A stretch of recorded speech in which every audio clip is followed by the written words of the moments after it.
لیکن میرے عزیز جو رب ماں کے پیٹ میں تجھے کھانا بھی دیتا رہا، پانی بھی دیتا رہا، حسن بھی دیتا رہا، وہ انشاءاللہ قبر میں بھی ساری چیزیں عطا فرمائے۔ تو قبر کا جو خوفناک منظر ہے نا ہمارے مزاجوں میں کہ پتہ نہیں وہاں کیا بنے گا، تو میں چھوڑ آیا ہوں تو پتہ نہیں کیا حالات ہوں گے، تو اندر پتہ نہیں کیا ماحول ہوگا۔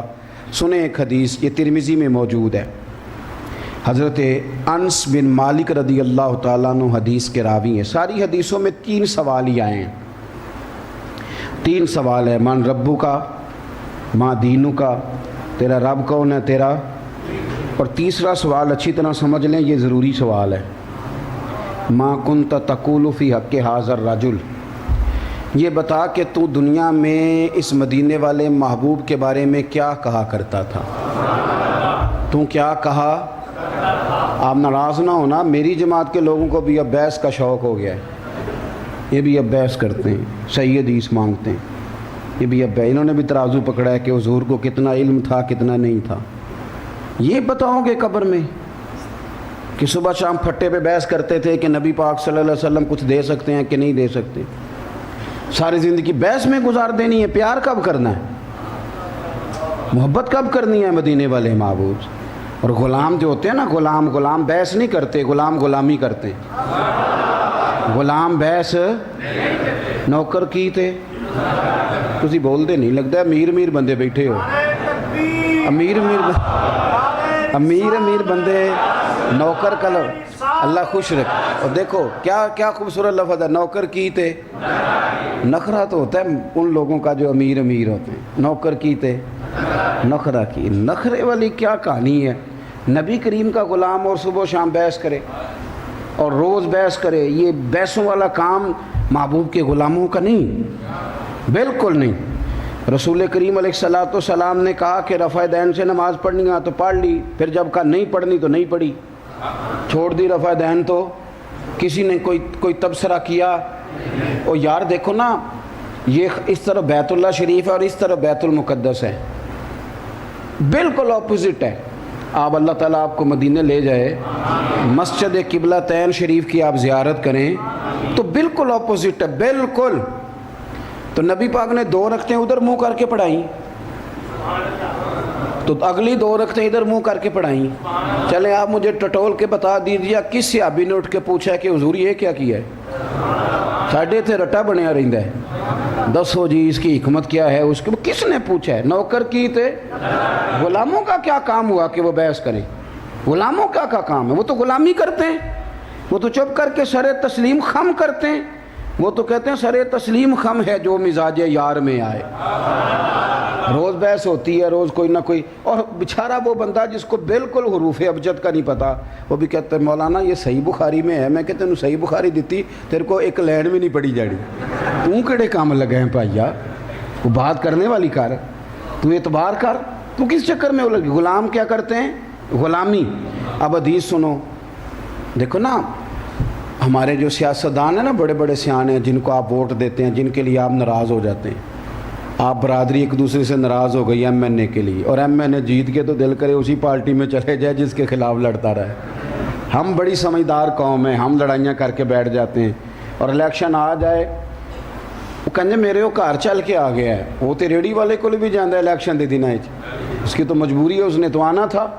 یہ تو آپ کو عقل کرنی چاہیے تھی کہ میاں 5 سال تو کدھر تھا، تو کہاں سے آیا ہے؟ بہرحال بات لمبی ہو جائے گی۔ یہ جو آپ کے سیاستدان ہیں انہیں اپنی جماعت کے لیڈر کا نام بڑا اچھا لینا آتا ہے، شہید جمہوریت، قائد عوام، فلانا فلانا۔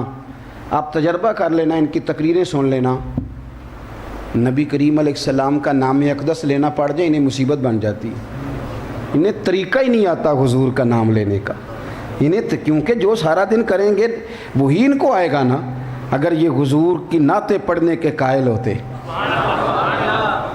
تو اعلیٰ حضرت بریلوی کہتے ہیں مجھ سے جب قبر میں پوچھا جائے گا نا کہ تو حضور کے بارے میں کیا کہا کرتا تھا، تو میں کہوں گا سرور کہوں کہ مالک و مولا کہوں، میں سرور کہوں کہ مالک و مولا کہوں تجھے، باغ خلیل کا گلے زیبا کہوں تجھے، تیرے تو وصف عیب تناہی سے ہیں بری۔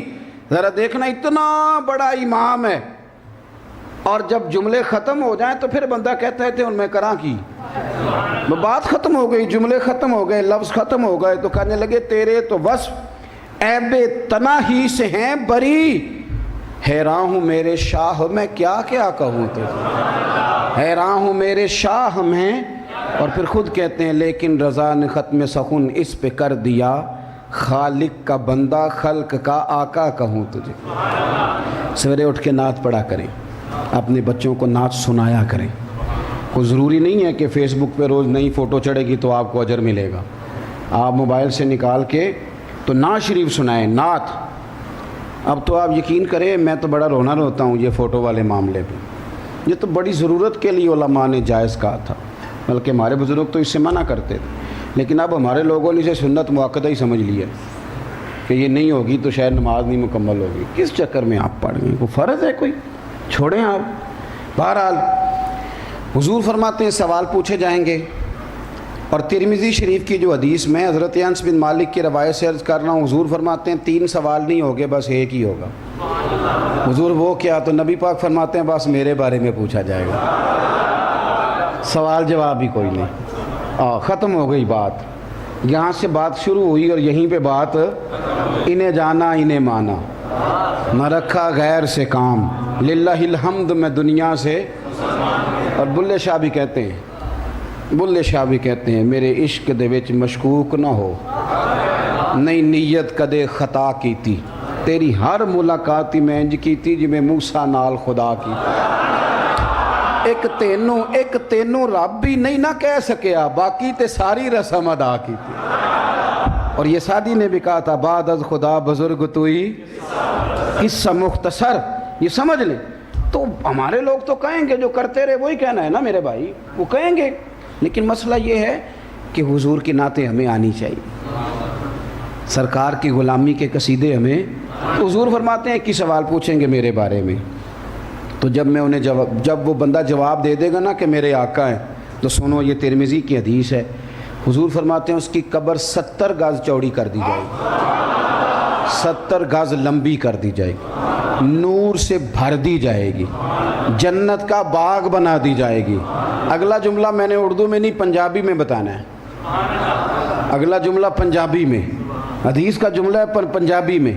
حضور فرماتے ہیں جب یہ ساری نعمتیں اسے ملیں گی نا، یہ سرکار فرما رہے ہیں پر میں پنجابی میں عرض کرنے لگا ہوں۔ حضور فرماتے ہیں جب اس کی قبر کھول دی جائے گی، جنت سے بھر دی جائے گی، کرم ہو جائے گا، تو پتہ کیا کہے گا؟ آکھے گا میں ذرا کار نہ داسا ماں، میں ذرا کار نہ داسا ماں۔ یہ اب اس کو اردو میں ٹرانسلیٹ کریں کہ میں ذرا گھر نہ بتا کے آؤں تے چسکا نہیں، ذرا اے ذرا چسکا، میں ذرا کار نہ داسا ماں۔ وہ میں نا حدیث پاک بیان کر رہا تھا، نبی پاک صلی اللہ تعالیٰ علیہ وسلم نے حضرت ابو ہریرہ رضی اللہ تعالیٰ عنہ کو جب کہا نا مجھے حافظہ چاہیے تو 2-3 چلو بھر کے چادر میں ڈالے، تو فرمایا کہ اٹھا لے۔ تو میں نے کہا میں اردو کا جملہ کہاں سے تلاش کر کے، اردو والے تو اس کو گٹھڑی کہتے ہیں، تو گٹھڑی کا سواد کوئی نہیں۔ حضور نے وہ گٹھڑی باندھ دی کا سینے سے لگا لو، وہ گٹھڑی چھوٹی سی ہوتی ہے، تو میرا خیال ہے کہ یہاں پنجابی بولی جائے کہ نبی پاک نے پانڈ بن کے حافظہ دیتا ہے، حضور نے جنہوں نہیں سمجھ آئی وہ معذرت، اس کو نہیں سمجھ آئی اسے معذرت، لیکن سرکار نے کی کیتا ہے؟ دسو پانڈ دا سواد ہے گٹھڑی دا؟ یہ پانڈ دا ہی سواد ہے، یہ پانڈ دا ہی سواد ہے۔ پنڈاں دے بھی ہن کئی منڈے انج دے نا جنہاں نوں پانڈ کوئی نہیں بننی ہوندی، ہن سارے کام کر لیں، موبائل جو چنگا چلا لیں۔ بہرحال جو بات عرض کر رہا ہوں اس پر غور کریں، تو وہ کہے گا میں گھر نہ بتاؤں، تو حضور فرماتے ہیں فرشتے کہیں گے نہیں تو گھر نہ بتا کے آ، تو نیند پوری کر۔ اور کس طرح کر یہ بھی سنیں، میں بھی نیند پوری کرتا ہوں، آپ بھی نیند پوری کرتے ہیں، مسئلے 2 ہی تھے جو زندگی بھر حل نہ ہوئے، نیند پوری نہ ہوئی، خواب مکمل نہ ہوئے۔ میں بھی نیند پوری کرتا ہوں، آپ بھی نیند پوری کرتے ہیں، میں نے اور تابی صاحب نے گاڑی میں بھی تھوڑی تھوڑی پوری کی، تو میاں نیند تو پوری کرتے ہیں نا لوگ، لیکن اس سے قبر میں بندہ مومن سے کہا جائے گا کہ تو سو جا، لیکن حضور فرماتے ہیں اسے کہا جائے گا اس طرح سو جا جس طرح پہلی رات کی دلہن سویا کرتی۔ کبھی اس سے دیکھو جا کے اس کو چاؤ کتنے ہوتے ہیں، شوق کتنا ہوتا ہے، وہ اس وقت کس کن ارمانوں میں ہوتی، اس طرح سو جا جس طرح پہلی رات کی دلہن۔ تو آخرت کا خوف نہ پیدا کریں، آخرت کی تیاری کریں۔ وہاں تو موجیں موجیں، دیکھو نا، بندہ 10 سال کے بعد پردیس سے گھر واپس آئے تو اماں زندہ ہو نا، پردے بھی بدل دیتی ہے، صوفوں کے شاڑ بھی بدل دیتی ہے، برتن بھی بدل دیتی ہے، صفائیاں کرا دیتی ہے، اس کا بس نہیں چلتا مکان بھی نیا بنا دے۔ میرا پتر آ رہا ہے، تو یاد رکھنا ماں اتنا استقبال نہیں کرتی جتنا قبر میں اللہ کی رحمت اپنے بندے کا استقبال کرتی ہے۔ تو قبر کو خوف کا منظر نہ بنائیں، اور ذرا صحابہ کی سوچ دیکھیں۔ بات چونکہ زیادہ نہیں کرنی، حضرت انس بن مالک رضی اللہ تعالیٰ عنہ فرماتے خاتون نبی کریم کی بارگاہ میں آئی، عرض کرنے لگے یا رسول اللہ صلی اللہ علیہ وسلم مجھے مرگی کا مرض ہے۔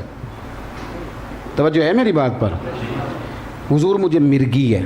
مرگی کا مرض جو ہوتا ہے وہ اعصابی ہوتا ہے، یعنی ذہن سے بندے کو کنٹرول کرتا ہے اور پورا وجود لپیٹ میں آ جاتا ہے۔ انسان نارمل زندگی، نارمل لائف نہیں گزار پاتا، وہ بڑے تک جب مرضی یہ دورہ پڑ جاتا ہے۔ اس نے کہا حضور مجھے مرگی کا مرض ہے، اور یا رسول اللہ صلی اللہ تعالیٰ علیہ وسلم میں بڑی تکلیف میں ہوں، کسی خوشی غمی میں نہیں جا سکتی، مہربانی کر دیں، میرے لیے دعا کریں اللہ مجھے شفا دے دے۔ خاتون اور پھر خواتین میں ذرا صبر بھی کم ہوتا ہے، قربان جائیں محبوب کے انداز تکلم پر۔ حضور فرمانے لگے تو ایک سودا نہیں کر لیتی؟ یا رسول اللہ صلی اللہ علیہ وسلم حکم فرمائیں۔ سرکار فرمانے لگے یہ بتا کہ تو نے شفا لینی ہے کہ جنت لینی ہے؟ ادھر دیکھیں جی میری طرف۔